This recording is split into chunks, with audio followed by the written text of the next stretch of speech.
je dis, le travail de la prophétesse Naomi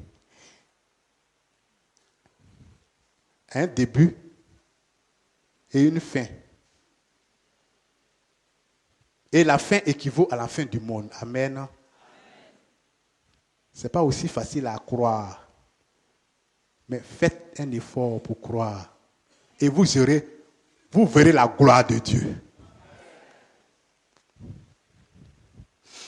Quand on disait, ce monsieur est le fils de Dieu, le fils de Marie dit qu'il est le fils de Dieu, qu'il est le Messie, c'est du scandale. Aujourd'hui, tout le monde croit que le Seigneur Jésus-Christ est effectivement le fils de Dieu et le fils de Marie. Mais en son temps, il n'était pas aussi facile de croire, d'accepter. Ça a été difficile, scandaleux pour certains d'autres. Pourquoi? Parce que c'est Marie qui a enfanté, qui a mis au monde l'enfant. Tout le monde l'a vu grandir. Marie a tété. Qui a un enfant? Voilà. Supposons que madame, son enfant, ce n'est pas une fille, mais un garçon. Vous avez enfanté un garçon. Vous, votre mari,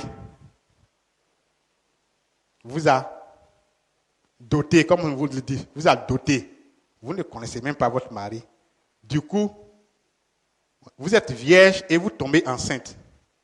Vous-même, ça vous scandalise.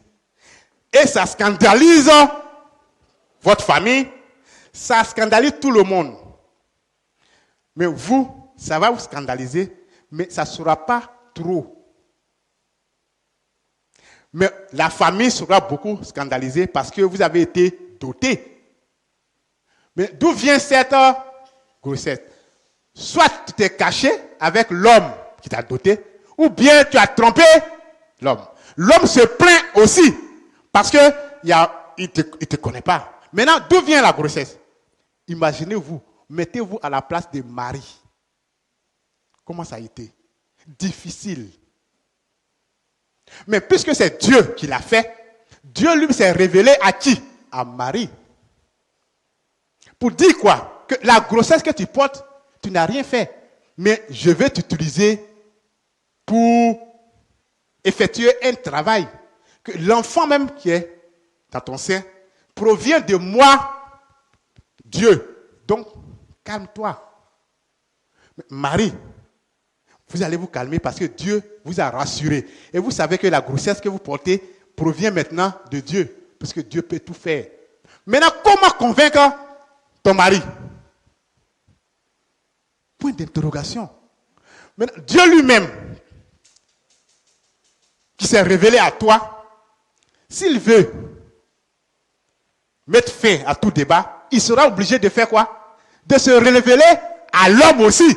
Parce que s'il ne le fait pas, sincèrement, l'enfant n'aura pas de père. Puisque à qui tu as donné l'enfant là? Est-ce que vous voyez ce qui se passe? C'est ce qui s'est passé en Israël. Maintenant, Dieu s'est révélé à Joseph. Parce que Joseph était harcelé. Joseph était troublé. Moi, ma femme, que j'ai aimée, je suis allé doter. À ma grande surprise, elle est enceinte. Mais vous les hommes, si c'est vous, vous allez dire quoi? Vous êtes là. Vous les prédicateurs, vous allez dire quoi? Moi, je vous connais. Vous allez, même si on va se révéler, vous allez dire non.